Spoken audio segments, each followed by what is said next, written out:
नमस्कार दोस्तों, स्वागत है आपका कल के पुराण में।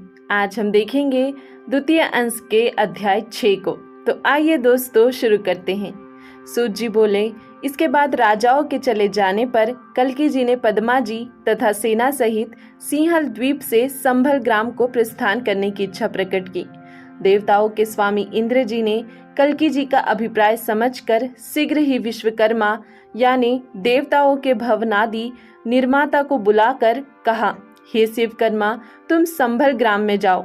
वहां ढेर सारे सोने से ऊंची ऊंची अट्टालिका, महल, घर, बाग आदि बनाओ और रत्न, स्फटिक यानी बिल्लोर, वैदुर्य मणि, अनेक प्रकार की मणियों के इस्तेमाल से अपनी भवन निर्माण कला दिखाने में कुछ भी कसर न रखो। विश्वकर्मा ने जब इंद्र के ये वचन सुने, उसने अपना कल्याण समझकर कमलेश यानी कमला के पति अर्थात भगवान विष्णु के लिए संभल ग्राम में स्वस्ति आदि की आकृति के अथवा चिन्हों से युक्त अनेक प्रकार के भवन बनाए। हंस, शेर, गरुड़ के मुख की शक्ल वाले तरह तरह के भवन बनाए गए। सारे भवन द्विमंजिले, तिमंजिले आदि एक दूसरे के ऊपर बनने लगे। गर्मी से छुटकारा पाने के लिए सुंदर खिड़कियां बनाई गई। तरह तरह के जंगलों, बेलों, उपवनों, तालाबों, वापी आदि से कल्की जी का संभल ग्राम इंद्र की अमरावती के समान अत्यंत शोभायमान हो गया। इधर सिंहल द्वीप में कल्की जी सेना सहित कारुमती नगरी से बाहर जाकर समुद्र के तट पर गए। कौमुदी नामक रानी के साथ राजा बृहद्रथ अपनी बेटी के प्रेम से कातर होकर संतुष्ट हृदय वाली पद्मा जी के पतिदेव और पद्मा जी को 10,000 हाथी, 1,00,000 घोड़े, 2,000 रथ, 200 दासियां तथा तरह तरह के कपड़े और रत्न आदि देकर भक्ति और स्नेह भरी आंखों से अपने दामाद और कन्या के कमल रूपी मुख को देखते ही रह गए। वे कन्या और दामाद को पूछकर उन्हें विदा कर कारुमती नामक अपनी नगरी लौट आए। इसके बाद कल्की जी ने सेना सहित समुद्र के जल में स्नान किया और तभी एक गीदड़ को पानी के ऊपर चलते हुए पार होते देखकर वहीं रुक गए। इसके उपरांत लक्ष्मी जी के पति कल्की जी जल को स्तंभित यानी स्थिर यानी ठहरा हुआ देखकर सेना और सवारियों सहित समुद्र के जल के ऊपर चलते हुए पार हो गए। समुद्र पार होने पर कल्की जी ने सुक से कहा, हे सुक, तुम संभल ग्राम में मेरे घर पर जाओ। हमारा प्रिय काम सफल करने के लिए या मेरा प्रिय करने के लिए और मेरे सुख के लिए इंद्रदेव की आज्ञा के अनुसार विश्वकर्मा ने वहां पर बहुत से शोभायमान निर्मल यानी स्वच्छ भवन बनाए हैं। तुम वहां जाकर हमारे माता पिता और जाति वालों से हमारा कुशल समाचार कहकर हमारे विवाह आदि की सभी बातें बतला देना। मैं सेना के सहित पीछे आ रहा हूँ। तुम आगे संभल ग्राम में जाओ। बड़े धैर्यवान, सब कुछ जानने वाले सुक कल्की जी के ये वचन सुनकर आकाश मार्ग से उड़ते हुए कुछ समय के बाद देवताओं द्वारा पूजे गए संभल ग्राम में पहुंचे।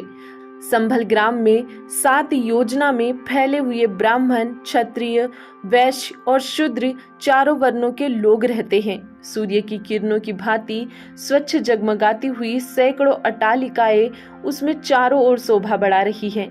सभी मौसमों में सुख देने वाले रमणीक संभल ग्राम को देखकर सुक ने विह्वल होकर वहां प्रवेश किया।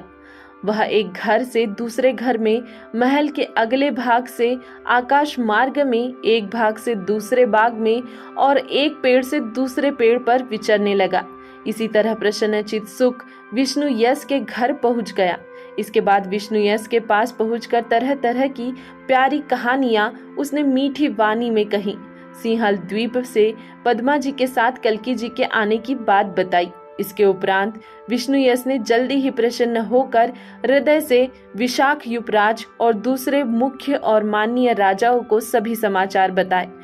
विशाख युवराज ने चंदन से सुगंधित जल से भरे सोने के घड़े से गांव और नगर को सजाया या चंदन से सुगंधित जल से सब जगह छिड़काव कराया। दीपमाला, सुंदर सुगंधित फूलों की माला, अगर आदि सुगंधित पदार्थों, केले, सुपारी आदि फलों और नई कोपलों, चावलों और पान के पत्तों आदि से संभल ग्राम सुशोभित हो गया और देवताओं की पुरी के समान मनोहर लगने लगा।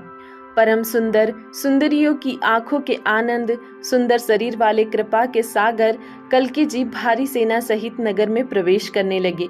कल्की जी ने पद्मा जी सहित माता पिता के चरणों में प्रणाम किया। जिस प्रकार देवलोक में दीति जी इंद्र और उनकी पत्नी सची को देखकर सफल मनोरथ तथा प्रसन्न हुई, उसी तरह सती सुमति अपने पुत्र कल्की जी को पुत्र वधु पद्मा जी को देखकर अत्यंत प्रसन्न तथा सफल मनोरथ हुई। संभल ग्राम नगरी ध्वजा पताकाओं से सजी हुई थी। अपने पति तुल्य स्वामी कल्की जी को पाकर आनंद विभोर हो रही थी।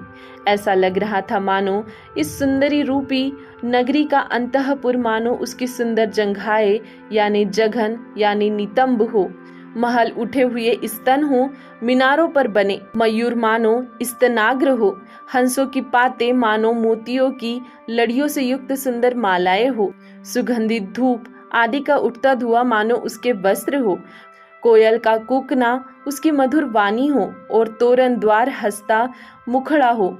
अज अर्थात जन्म न लेने वाले ब्रह्मा जी के भी आश्रय मूल धारा कल्क अर्थात पाप समूह के विनाशक भगवान कल्की ने संभल में सब कुछ भूलकर निर्द्वंद भाव से अनेक वर्षों तक पद्मा जी के साथ रमन किया।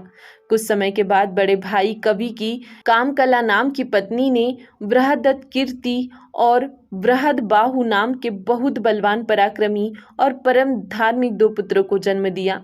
दूसरे भाई प्राज्ञ की पत्नी ने, जिसका नाम सन्नति था, यज्ञ और विज्ञ नाम के दो पुत्रों को जन्म दिया। ये दोनों पुत्र इंद्रियों को जीतने वाले हुए और पूरे संसार में पूजे गए। तीसरे भाई सुमंत्र की पत्नी ने, जिसका नाम मालिनी था, शासन और वेगवान नाम के दो पुत्रों को पैदा किया। ये दोनों पुत्र सज्जनों का उपकार करने वाले हुए। कल्की जी द्वारा पद्मा जी के गर्भ से जय और विजय नाम के दो पुत्र पैदा हुए। ये दोनों पुत्र संसार भर में प्रसिद्ध और अत्यंत बलवान हुए। इस प्रकार कल्की जी का परिवार पुत्रवान और सर्व ऐश्वर्य संपन्न हो गया। फिर आमत्यो यानी राजा के सहचर अथवा मंत्रियों से घिरे और समस्त संपत्तियों से युक्त कल्की जी ब्रह्मा जी की तरह अपने पिताजी को अश्वमेध यज्ञ करने के लिए तैयार हुआ देखकर बोले, मैं दिशाओं के स्वामियों को हराकर धन इकट्ठा करके आपसे अश्वमेध यज्ञ कराऊंगा। इस समय मैं दिग्विजय यानी संपूर्ण दिशाओं की विजय के लिए यात्रा करता हूँ।